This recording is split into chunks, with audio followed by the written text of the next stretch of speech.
Hello বন্ধুরা, শাশুড়ি বোন রান্নাঘরে তোমাদেরকে অনেক অনেক স্বাগত। দেখো আজকে ছোট ছোট কিছুটা বাটা মাছ নেওয়া হয়েছে। এই বাটা মাছগুলো দিয়ে এখানে দেখো পটল আলু ডাঁটা দিয়ে আমি একটা তরকারির মতন রেসিপি করে শেয়ার করবো। তোমরা প্রথম থেকে শেষ পর্যন্ত ভিডিওটা দেখবে, দেখে কমেন্ট করে জানাবে আমার এই রান্নাটা তোমাদের কেমন লেগেছে। আর এখানে দেখো চিংড়ি মাছ নিয়ে নিয়েছি, এটা মালাইকারি বানাবো। দুটো তরকারি আমি একসঙ্গে তোমাদেরকে শেয়ার করবো। তোমরা প্রথম থেকে শেষ পর্যন্ত পুরো ভিডিওটা দেখে কমেন্ট করে জানাবে আমার রান্নাগুলো তোমাদের কেমন লেগেছে। দেখো বন্ধুরা, তেলটা আমার তেতে গেছে, মাছগুলো তুলে দেবো।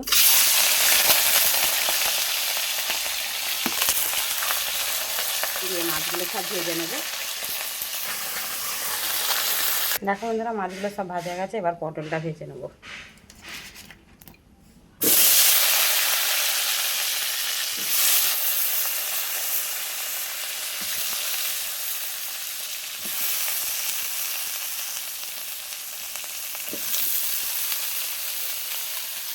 দেখো মাছগুলো ভাজা গেছে, পটলগুলো ভেজে নিয়েছি, এবার আলু আর ডাঁটাটা তুলে দিয়েছি। দেখো বন্ধুরা, তেল দিয়েছি, তেলে ফোড়নটাও দিয়ে দিয়েছি। এবার আমি দিয়ে দেবো আদা বাটা।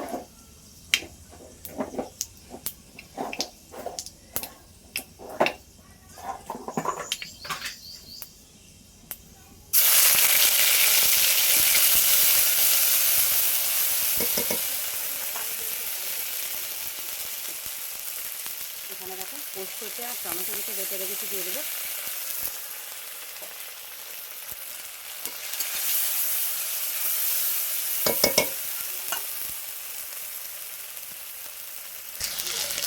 দেখো দুটো টমেটো দিয়ে দিয়েছি, দিয়ে দেবো লঙ্কার গুঁড়ো, হলুদ গুঁড়ো, দিয়ে সামান্য একটু জল দিয়ে মশলাটা ভালো করে কষিয়ে নেবো। কষিয়ে তোমাদেরকে আবার দিয়ে দেবো নুন, দিয়ে দেবো পটলটা আর ডাঁটা আলুটা, দিয়ে ভালো করে মশলার সঙ্গে কষিয়ে নেব।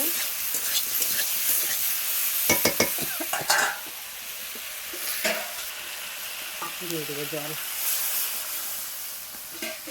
যেহেতু একটু ঝোলঝোল করবো সেজন্য জলের পরিমাণটা একটু বেশি দেবো। দিয়ে চাপা দিয়ে দেবো। হয়ে গেলে তোমাদেরকে শেয়ার। দেখো বন্ধুরা, তরকারিটা আবার খুলে দেখবো।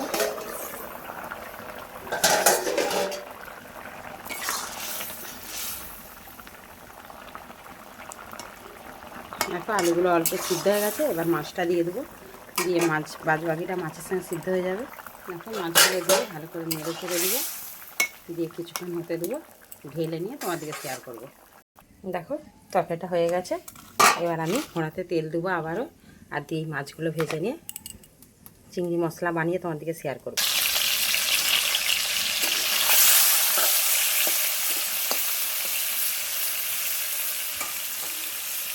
দেখো তেল সামনে চিংড়ি মাছটা ঢেলে নিয়েছি, আর কোনাতে আমি আবারও তেল দিয়ে দিয়েছি কালা জিরে আর শুকনো লঙ্কা ফোড়ন দিয়ে আমি যে মশলাটা বেটে রেখেছি ওটা দিয়ে দেবো।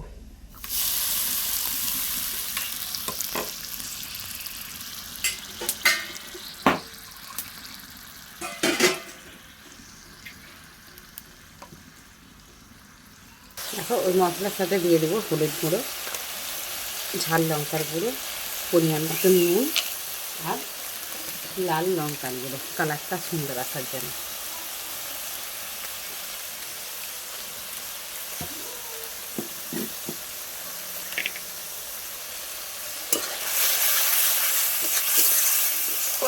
এদিকে যে মশলার জলটা ছিল সেই জলটাও আমি দিয়ে দেবো। দিয়ে মশলাটা ভালো করে কষিয়ে নিয়ে তোমাদেরকে আবার শেয়ার করবো। দেখো মশলাতে একটু আমুল দুধগুলো দিয়ে দিয়েছি, এবার চিংড়ি মাছটা দিয়ে দেবো। দিয়ে ওর সঙ্গে একটু কষে নেবো, তেল সামনে চিংড়ি মাছটাই দেবো, দিয়ে অল্প একটু কষবো, কষে নিয়ে আমি জল ঢেলে চাপা দিয়ে দেবো।